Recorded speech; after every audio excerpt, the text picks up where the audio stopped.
আরে, এই বৃদ্ধা লোকটা তো চোর, ধরো ওকে ধরো। না না, আমি কোনো চোর নই। আপনার বাচ্চা আমার কাছে বেলুন নেওয়ার জেদ করছিল, তারপরে হঠাৎ মাটিতে পড়ে যায়, তাই আমি ওকে তুলে আপনার কাছেই নিয়ে আসছিলাম। বাচ্চাদের জন্য একটা বেলুন নিয়ে নিন। মহিলাটি বলল, ভুলটা আমারই হয়েছে। মেলা দেখতে দেখতে আমি একটু সামনে চলে গিয়েছিলাম। পিন্টু, তোর কোথাও চোট লাগেনি তো? তুই কোথায় চলে গিয়েছিলি? আমার চোখ একটু এদিক ওদিক হতেই তোমরা এসে বাচ্চা চুরি করতে শুরু করেছো। 3 দিনের মেলা বসেছে, বাচ্চারা জেদ করছিল তাই ওদের নিয়ে এসেছি। আর আমি এসব রাস্তার লোকেদের খুব ভালো করেই চিনি। পিন্টু বলল, না মা, আমি পড়ে গিয়েছিলাম। বৃদ্ধ লোকটি বললেন, আমার বেলুনের স্টলটা ওদিকে রাখা আছে, দেখুন। আঙুল দিয়ে তিনি নিজের স্টল দেখিয়ে দিলেন। তখন মহিলাটি বলল, ওহ, সরি আঙ্কেল, আমার ভুল হয়ে গেছে। আচ্ছা, বেলুন তো, বেলুন কত দাম? এই কথা শুনে বৃদ্ধার চোখে যেন আবার আলো ফিরে এলো। মনে হলো যেন কোনো তৃষ্ণার্ত মানুষ হঠাৎ এক গ্লাস জল পেয়ে গেছে। তিনি দ্রুত নিজের বেলুনের ঝুড়ি তুলে নিয়ে মহিলার কাছে গিয়ে বললেন, ম্যাডাম, এই নিন, মাত্র 25 টাকা। আর একটু কম দামেই দিচ্ছি, সারাদিন তেমন বিক্রি হয়নি, খাওয়ার জন্য কিছু টাকা জোগাড় করতে হবে। বৃদ্ধার চোখের জল দেখে মহিলার মন নরম হয়ে গেল। সে পার্স থেকে 100 টাকার একটি নোট বের করে এগিয়ে দিয়ে বলল, আঙ্কেল, পুরো টাকাটাই রাখুন। কিন্তু 100 টাকার নোট দেখেই বৃদ্ধের আত্মসম্মান জেগে উঠল। Madam, I am not a beggar. আমি ভিক্ষুক নই, আমি বেলুন বিক্রি করি। বেলুন নিন, তারপর দাম দিন।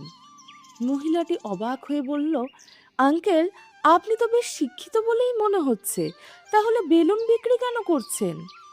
বৃদ্ধ শান্তভাবে উত্তর দিল, হ্যাঁ ম্যাডাম, আমি শিক্ষিত, কিন্তু ভাগ্যের কাছে আমি হেরে গেছি। আর এই মুহূর্তে সহানুভূতির চেয়ে আমার টাকার প্রয়োজনই বেশি। যদি সাহায্য করতে চান তাহলে বেলুন কিনে করুন। মহিলা সঙ্গে সঙ্গে দুটো বেলুন কিনলেন এবং 50 টাকা দিয়ে চলে গেলেন। কিন্তু বিষয়টা সেখানেই শেষ হলো না। মেলা যতদিন চলল ততদিন তিনি প্রতিদিন সেখানে আসতে লাগলেন। প্রতিদিন কয়েকটা বেলুন কিনতেন, টাকা দিতেন, তারপরে চলে যেতেন। বৃদ্ধ এখন তাকে চিনে ফেলেছিলেন। তাকে দেখলেই মনটা আনন্দে ভরে উঠত। মেলা শেষ হয়ে গেল। তারপর মহিলাটি আর এলো না। বৃদ্ধ লোকটি প্রতিদিন তার জন্য অপেক্ষা করতে লাগলেন, কারণ মহিলার কেনা বেলুনের টাকাগুলোই ছিল তার জীবিকার বড় ভরসা। বিক্রি না হলে অন্তত ওই মহিলার কাছ থেকে কিছু আয় হতো। তিনি কিন্তু এখনো আশায় বুক বেঁধে পথের দিকেই তাকিয়ে থাকেন। কিন্তু মহিলাটি আর এলো না। দিন কেটে গেল, সপ্তাহ পেরিয়ে গেল। এবার বৃদ্ধের মনে উদ্বেগ জন্ম নিল। এত ভালো আর দয়ালু মানুষটার কি হলো? কোথায় কোনো বিপদে পড়েনি তো? অসুস্থ হয়ে পড়েনি তো? প্রায় 1 মাস অপেক্ষা করার পর তিনি বিরক্ত হয়ে ভাবলেন, এখানে আর দাঁড়িয়ে লাভ নেই। লোকজনও তেমন আসে না, শুকনো রুটি জোগানোটাও কষ্ট হয়ে গেছে। অন্য কোথাও গিয়ে চেষ্টা করি। এরপর তিনি বেলুন নিয়ে নতুন জায়গায় খোঁজে বেরিয়ে পড়লেন। ঘুরতে ঘুরতে একদিন তিনি রেল স্টেশনের বাইরে এসে পৌঁছলেন। সেখানে সারাক্ষণ বড় বড় গাড়ির আনাগোনা লেগেই থাকতো। স্টেশনের বিশাল ফটকের এক পাশে তিনি নিজের জায়গা বানিয়ে নিলেন এবং প্রতিদিন সেখানে দাঁড়িয়ে বেলুন বিক্রি করতে শুরু করলেন। এখানে বড়দের সাথে অনেক বাচ্চাও আসতো, ফলে বেলুনের বিক্রিটাও কিছুটা বাড়ল। তবে নতুন সমস্যা দেখা দিল। স্টেশনের কর্মচারীরা তাকে সেখান থেকে তাড়িয়ে দিতে শুরু করলো। তাই তিনি বাধ্য হয়েই স্টেশনের গেট থেকে একটু দূরে দাঁড়াতেন, কিন্তু কোনো গাড়ি এলেই হাতে বেলুন নিয়ে দ্রুত সেখানে ছুটে যেতেন। একজন দক্ষ বিক্রেতার মতো বেলুন দেখাতেন আর বাচ্চাদের আকৃষ্ট করার চেষ্টা করতেন। এখন তার কাছে আগের চেয়েও সুন্দর আর রঙিন বেলুন ছিল, যা সহজেই সবার নজর কেড়ে নিত। একদিন আবার একটি গাড়ি এসে থামলো। কয়েকজন বাচ্চা গাড়িতে ছিল। বৃদ্ধ লোকটি বেলুন হাতে নিয়ে দৌড়ে গাড়ির দিকে এগিয়ে গেলেন, কিন্তু তাড়াহুড়োর মধ্যে হঠাৎ একটি গাড়ির সঙ্গে ধাক্কা খেয়ে সেখানেই পড়ে গেলেন। ড্রাইভার দ্রুত গাড়ি থামিয়ে বাইরে নেমে এসে চিৎকার করে বলল, এভাবে গাড়ির সামনে এসে পড়েন কেন? যদি কিছু হয়ে যেত? ঠিক তখনই একজন মহিলা এগিয়ে এসে বৃদ্ধকে উঠাতে উঠাতে বলল, এত বয়স্ক একজন মানুষকে এভাবে ধমকাতে আপনার লজ্জা করে না? ড্রাইভার বলল, ম্যাডাম, এরা ইচ্ছে করেই গাড়ির সামনে এসে পড়ে, তারপর বিপদে পড়তে হয় আমাদের মতো ড্রাইভারদের। যদি আজকে গাড়ির কোনো ক্ষতি হতো তখন তো প্রথমে আপনি আমাকেই বকতেন। ড্রাইভারের কথা শুনে মহিলার রাগ আরও বেড়ে গেল। সে কড়া গলায় বলল, উনি কোনো ভিক্ষুক নন, উনি একজন পরিশ্রমী মানুষ, আর শিক্ষার দিক থেকে তোমার চেয়েও অনেক বেশি যোগ্য। এখন গাড়িতে গিয়ে বসো। এরপর সে বৃদ্ধাকে উঠিয়ে জিজ্ঞাসা করল, আঙ্কেল, আপনার কোথাও চোট লাগেনি তো? না না মা, তুমি এখানে? মহিলার সাহায্যে উঠে দাঁড়িয়ে বৃদ্ধ তাকে চিনতে পারলেন। মহিলা অবাক হয়ে বললেন, আঙ্কেল, আপনি আমাকে চিনতে পেরেছেন? বৃদ্ধ দাঁড়িয়ে দাঁড়িয়ে বললেন, চিনব না কেন? তুমি রোজ আমার কিছু না কিছু বিক্রি করিয়ে দিতে, কিন্তু অনেক দিন তুমি এলে না। তারপর মেলাও শেষ হয়ে গেল, ওখানে আর তেমন বিক্রি হচ্ছিল না। তাই আমি এখানে এসে বেলুন বিক্রি শুরু করেছি। তবে ভাবিনি তোমার সঙ্গে এভাবে আবার দেখা হয়ে যাবে। মহিলাটি বলল, হ্যাঁ আঙ্কেল, আমি এখানে কাছেই থাকি। আসলে আমার শরীর খুব খারাপ হয়ে গিয়েছিল, তাই আর আসতে পারিনি। বৃদ্ধ লোকটি বললেন, ও আচ্ছা, ঠিক আছে, নিজের খেয়াল রেখো, তাহলে আমি যাই। এ কথা বলে তিনি খুঁড়িয়ে খুঁড়িয়ে হাঁটতে শুরু করলেন। তখন মহিলাটি পিছন থেকে ডাক দিল, আঙ্কেল, আপনি তো ঠিকমতো হাঁটতেই পারছেন না, আপনি আমার সঙ্গে বাড়ি চলুন। বৃদ্ধ সঙ্গে সঙ্গে না করে দিলেন, না না মা, আমি বাড়িতে যাব না। কিন্তু মহিলাটিও জেদ ধরে বলল, আপনি আমাকে যখন মেয়ে বলেই ডেকেছেন, তখন আপনাকে আসতেই হবে। অনেক নিষেধ করার পরও সে বৃদ্ধকে গাড়িতে বসিয়ে নিজের সোসাইটির ফ্ল্যাটে নিয়ে গেল। ভেতরে নিয়ে গিয়ে সোফায় বসালো এবং খুব যত্ন করে আপ্যায়ন করতে লাগলো। বৃদ্ধ লোকটির খুব অস্বস্তি লাগছিল, কিন্তু এই মহিলার জেদের সামনে তার আর কিছুই করার ছিল না। মহিলার দুই ছোট বাচ্চাও দাদু দাদু বলে তার সঙ্গে খেলতে শুরু করলো। বৃদ্ধকে গভীর চিন্তায় ডুবে থাকতে দেখে মহিলাটি বলল, আঙ্কেল, কি ভাবছেন? ভালো করে খান, চাইলে আমি কিছু খাবার প্যাক করে দিচ্ছি, সঙ্গে করে নিয়ে যাবেন। বৃদ্ধ সঙ্গে সঙ্গে মাথা নেড়ে বললেন, না না মা, আমি কিছু নিয়ে যাব না। তুমি আমাকে এত সম্মান দিয়েছ, এতেই আমার মন ভরে গেছে। নইলে আমাদের মতো ছেঁড়া কাপড় পরা গরিবদের তো কেউ পাশে বসাতেও চায় না। তুমি খুব ভালো মেয়ে, সব সময় সুখে থেকো। এবার আমি চলি। মহিলাটি একটু ইতস্ততা করে বলল, আঙ্কেল, কিছু যদি মনে না করেন একটা কথা জিজ্ঞাসা করি, আপনার পরিবারে কি কোনো ছেলে মেয়ে নেই? এই বয়সে আপনাকে নিজের আর আপনার স্ত্রীর পেট চালানোর জন্য এত কষ্ট করতে হচ্ছে। এমন সময় তো ছেলের পাশে থাকার কথা ছিল। এই কথাটা শুনেই বৃদ্ধের চোখে জল চলে এলো। তিনি আর নিজেকে সামলাতে পারলেন না। চোখের জল মুছতে মুছতে তিনি বললেন, মা, আমারও পরিবার আছে, ছেলে আছে, মেয়ে আছে, ওদের নিজেদের সংসারও আছে, কিন্তু কেউই বাবা মাকে সামলাতে পারল না। মহিলাটি অবাক হয়ে বললেন, সামলাতে পারল না মানে? কেন আঙ্কেল? বৃদ্ধ গভীর দীর্ঘশ্বাস ফেলে বললেন, থাক, সেসব কথা আর নাই বা বললাম, এখন আমাকে যেতে হবে, আমার স্ত্রী অপেক্ষা করছে। মহিলাটি তাড়াতাড়ি বললেন, চলুন, আমি আপনাকে বাড়ি পৌঁছে দেই। হাজার বার না করা সত্ত্বেও সে বৃদ্ধকে গাড়িতে বসিয়ে রওনা দিল। রাস্তার মধ্যে সে জিজ্ঞাসা করল, আঙ্কেল, আমার নাম আরতি, এবার আপনি আপনার সম্পর্কে বলুন। বৃদ্ধ বললেন, আমার নাম রাঘব দাস। এক সময় আমারও সুখের সংসার ছিল। আমি পড়াশোনা করা মানুষ ছিলাম, নিজের ব্যবসা ছিল। সারা জীবন কঠোর পরিশ্রম করেছি, অনেক টাকা উপার্জন করেছি, ছেলে মেয়েদের ভালো শিক্ষা দিয়েছি, নিজের পায়ে দাঁড় করিয়েছি, মেয়ের ভালো ঘরে বিয়ে দিয়েছি, ছেলেরও বিয়ে দিয়েছিলাম।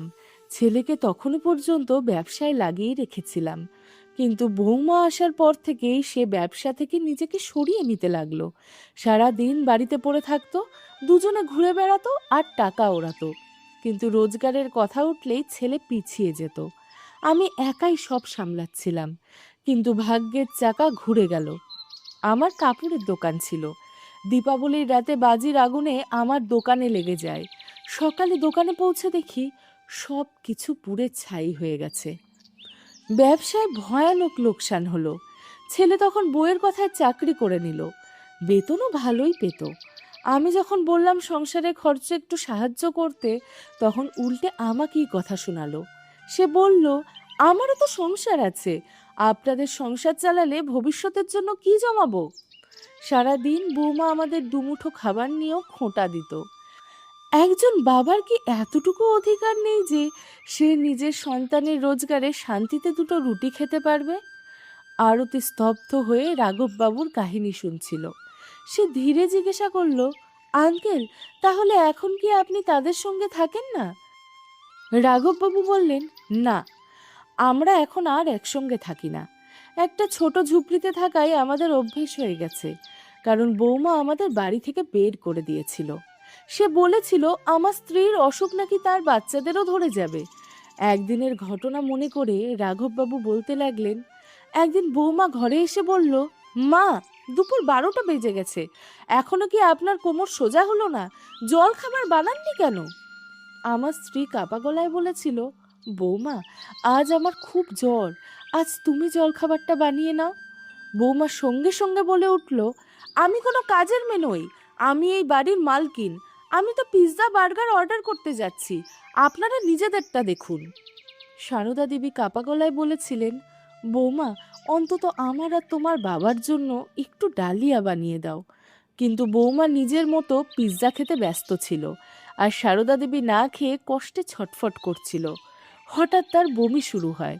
তিনি দৌড়ে উঠতেও পারেননি, বিছানাতেই বমি হয়ে যায়। উঠতে গিয়ে কাপড়টাও নোংরা হয়ে যায়। তখন বৌমা ঘরে এসে চিৎকার করে উঠল, সত্যি মা, এ কি করছেন আপনি? পুরো বাড়িতে দুর্গন্ধ ছড়িয়ে দিয়েছেন। আপনি কি ছোট বাচ্চা নাকি? ইচ্ছে করে এসব করছেন আমাকে জ্বালানোর জন্য? রাগের মাথায় সে এক বালতি জল এনে সারদার গায়ে ঢেলে দেয়। তারপর আমাদের বাড়ির বাইরে বের করে দেয় এবং দরজা বন্ধ করে বলে, এবার বাইরে গিয়েই থাকুন। কে জানে কি রোগ হয়েছে, আমার বাচ্চার কিছু হয়ে গেলে তখন। এই পর্যন্ত বলতে বলতে রাঘববাবু চুপ করে গেলেন। মনে হচ্ছিল পুরনো দিনের দুঃখগুলো আবার চোখের সামনে তার ভেসে উঠছে। গাড়ি চালাতে চালাতে আরতি আবার জিজ্ঞাসা করলো, তারপর থেকে কেউ কি আপনাদের দেখতে আসে না?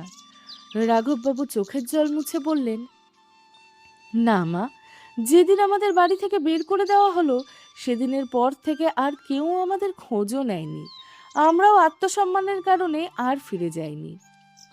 এমন সন্তান থাকার চেয়ে না থাকাই ভালো, যাদের কাছে বাবা মাই বোঝা হয়ে যায়।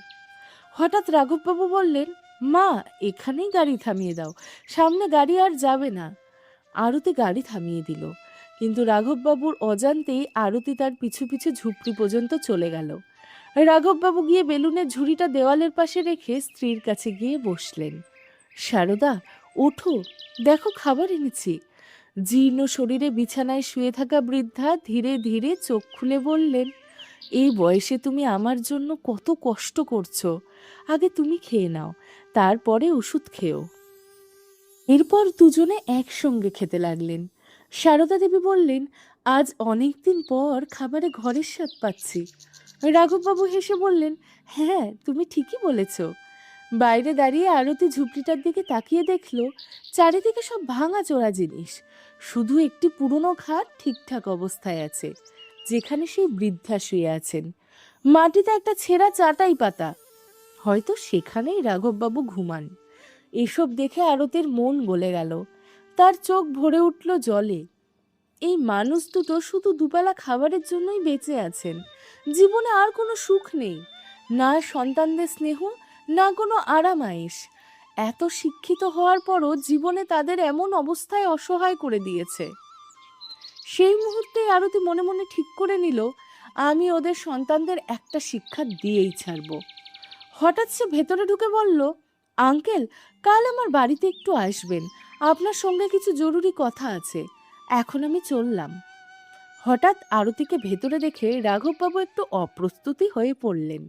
নিজের ভাঙাচোরা ঝুপড়ির জন্য তার খুব লজ্জা লাগছিল। আরতি চলে গেল। পরের দিন রাঘববাবু আবার বেলুনের ঝুড়ি কাঁধে নিয়ে স্টেশনের কাছে চলে গেলেন, কিন্তু তিনি আরতির বাড়িতে গেলেন না। কিছুক্ষণ পর আরতি নিজেই সেখানে এসে বলল, আঙ্কেল, আপনি কি আমার থেকে পালানোর চেষ্টা করছেন? রাঘববাবু তড়িঘড়ি বললেন, না না মা, তেমন কিছু নয়। আসলে খেয়ালই ছিল না। আরতি বলল, কাল আপনি আপনার ছেলে মেয়ের নাম বলেননি, আমি আপনাকে সাহায্য করতে চাই। রাঘববাবু তখন শান্ত গলায় বললেন, থাক না মা, পুরনো কবর খুঁড়ে আর কি হবে, এখন ওদের সঙ্গে আমার কোনো সম্পর্ক নেই।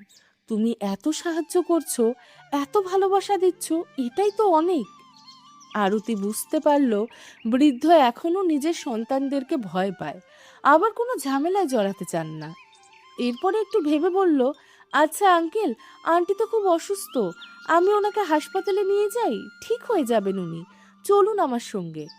রাঘববাবু বললেন, না মা, তোমার এত উপকার যথেষ্ট, আমি নিজেই কিছু একটা করব। আরতি বুঝল সাহায্য নিতে তার সংকোচ হচ্ছে, হয়তো খরচের ভয়ও কাজ করছে।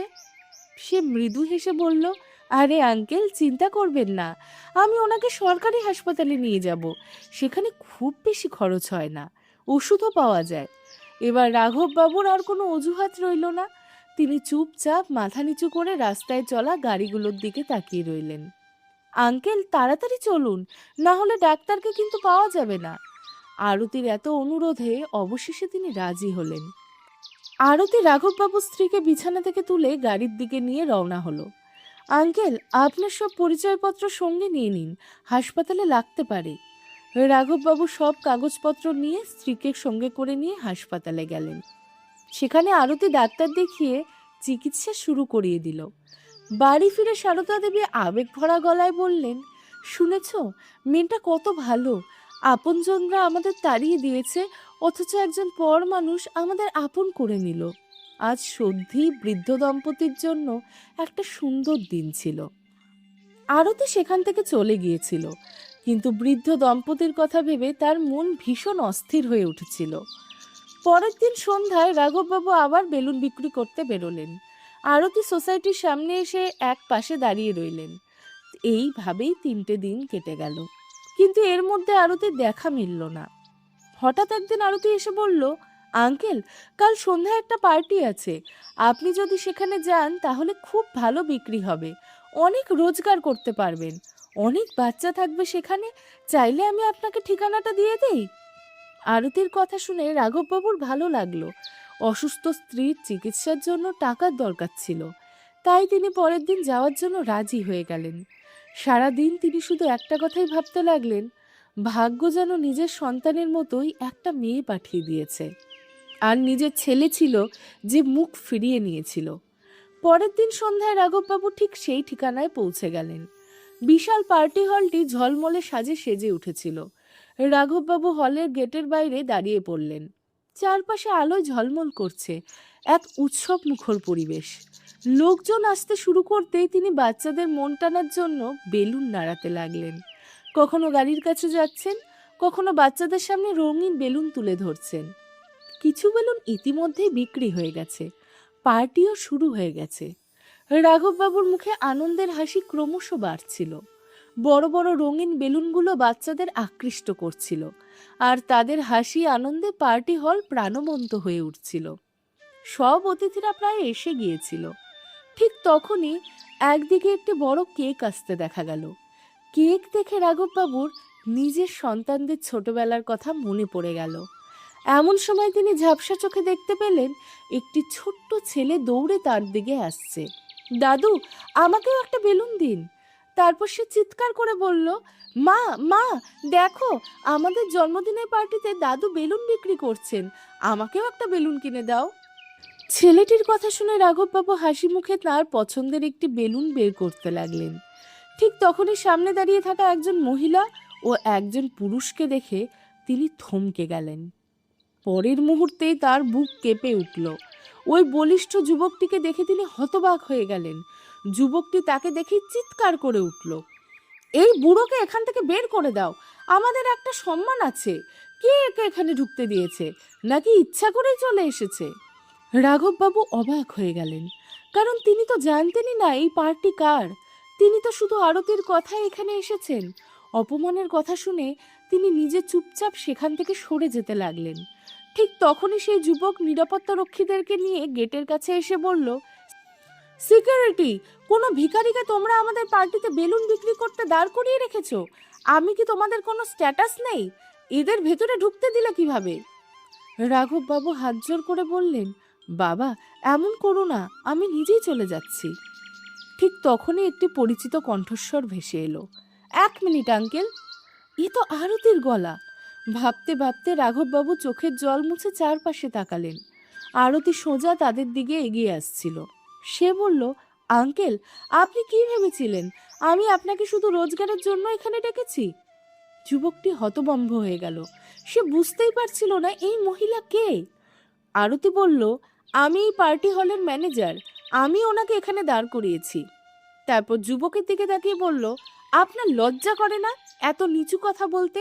উনি আপনার বাবা, আর আজ এই অবস্থায় পৌঁছেছে আপনার কারণেই। আমি ভেবেছিলাম ওনাকে অন্তত চিনতে পারবেন, কিন্তু আপনি তো সত্যিই অসাধারণ সন্তান। যুবকটি সঙ্গে সঙ্গে বলল, আপনাকে কে বলেছে এই রাস্তার লোকটা আমার বাবা? আপনি আমাদের অপমান করছেন। আরতি ঠান্ডা গলায় বলল, এইমাত্র তো আপনার ছেলে ওনাকে দাদু বলে ডাকছিল। যুবকটি হেসে বলল, বাচ্চারা তো সব বুড়োকেই দাদু বলে ডাকে, তাই বলে কি সব ভিখারিরাই নিজের বাবা বলে মেনে নেব? আরতি বলল, ঠিক আছে, আপনার সব অভিযোগের উত্তর এখনই দিয়ে দিচ্ছি। সে জোরে হাততালি দিয়ে বলল, যদি উনি আপনার বাবা না হন তাহলে কার বাবা?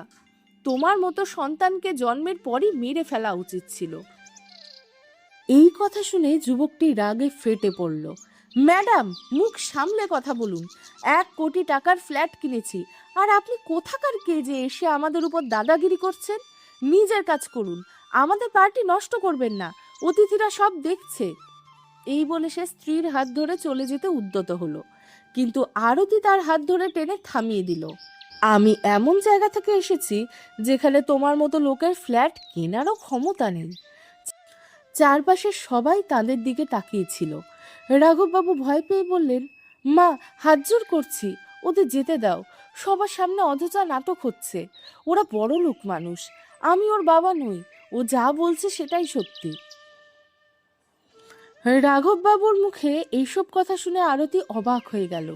সে সঙ্গে সঙ্গে ব্যাগ থেকে কিছু কাগজ বের করলো, রেশন কার্ড যেখানে সবার ছবি ছিল, আরও কিছু পুরনো পারিবারিক ছবিও ছিল। ছবিগুলি দেখেই যুবকের মুখের রং উড়ে গেল। আরতি বলল, এবার কি বলবে? তারপর রাঘববাবুর দিকে তাকিয়ে বলল, আঙ্কেল আপনি কিছু বলবেন না।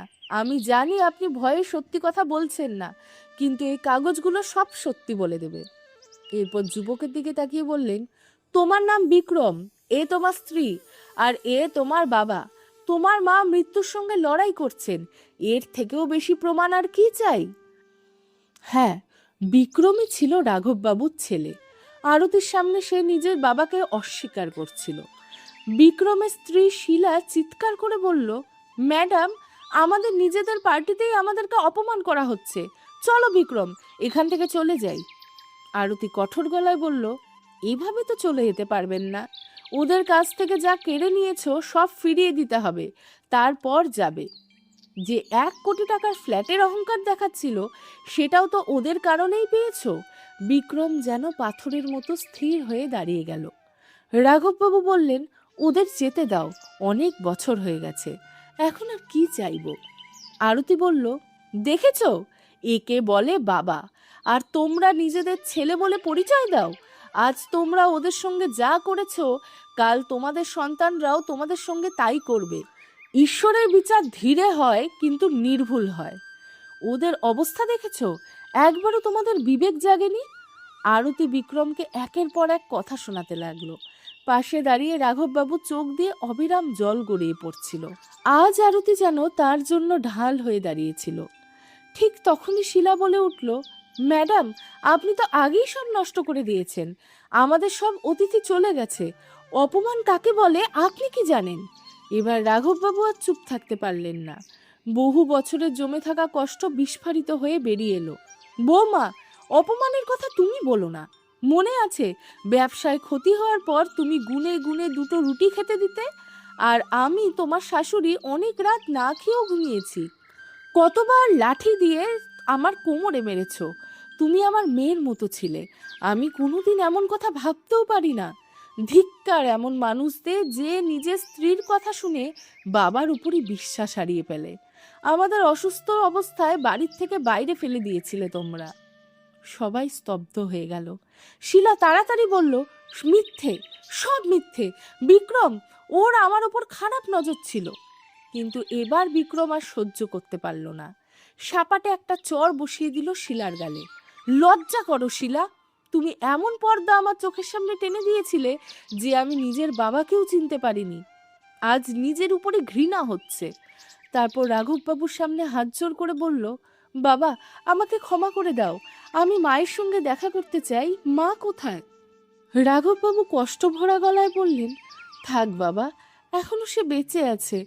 তোকে দেখলে হয়তো তার শ্বাসই বন্ধ হয়ে যাবে। পুরনো সব কষ্ট মনে পড়বে, সে অনেক কাঁদবে। আগেই ওর শরীর খারাপ, আমি ওকে হারাতে চাই না। এখন আমার বেঁচে থাকার একমাত্র ভরসা তো সেই। তুমি তো অনেক আগেই আমাদের কাছে মরে গেছো। এই কথা শুনে বিক্রম ভেঙে পড়ল। সে বাবার পায়ে লুটিয়ে পড়ে কাঁদতে কাঁদতে ক্ষমা চাইতে লাগলো। শিলা বলল, বিক্রম, একটু লজ্জা করো, সবাই দেখছে, চলো বাড়ি যাই।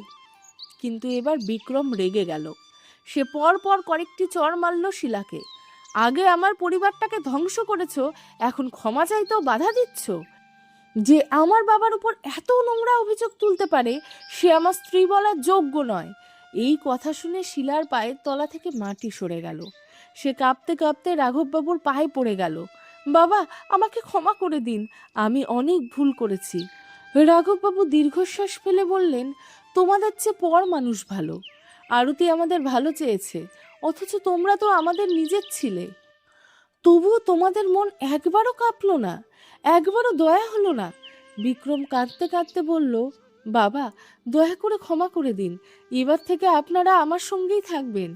রাঘববাবু চোখ ভরা জল নিয়ে বললেন, থাক বাবা, তোমাদের কি ভরসা? আবার কোনো মিথ্যা অভিযোগ তুলে বাড়ি থেকে তাড়িয়ে দেবে না, তার গ্যারেন্টি কি? এই বলে তিনি নিজের বেলুনের ঝুড়ি তুলে নিয়ে হাঁটতে শুরু করলেন। বিক্রম দৌড়ে গিয়ে বাবার পা জড়িয়ে ধরল। বাবা, থামুন, আমি অপরাধ করেছি, শাস্তি পাওয়া উচিত, কিন্তু আপনাদের ছাড়া আর থাকতে পারবো না। আপনি যদি চলে যান আমি ওই বাড়ি ছেড়ে দেব। ছেলের আন্তরিক অনুতাপ দেখে এবং আরতির অনুরোধে শেষ পর্যন্ত রাঘববাবু তাকে ক্ষমা করে দিলেন। তারপর স্ত্রীকে নিয়ে ছেলের বাড়িতে ফিরে গেলেন। তবে শিলাকে বাড়ি থেকে বের করে দেওয়া হয়। এখন সে নিজের বাবার বাড়িতে দাদা বৌদির তিরস্কার সহ্য করে দিন কাটাচ্ছে। তাই বন্ধুরা, আপনাদের কি মনে হয়, বিক্রম ঠিক করেছে নাকি ভুল? নিজের মূল্যবান মতামত অবশ্যই কমেন্টে জানাবেন। গল্পটি ভালো লাগলে লাইক ও শেয়ার করতে ভুলবেন না। আর গল্পের শেষ পর্যন্ত থাকার জন্য হৃদয়ের অন্তঃস্থল থেকে অসংখ্য ধন্যবাদ। সবাই ভালো থাকবেন।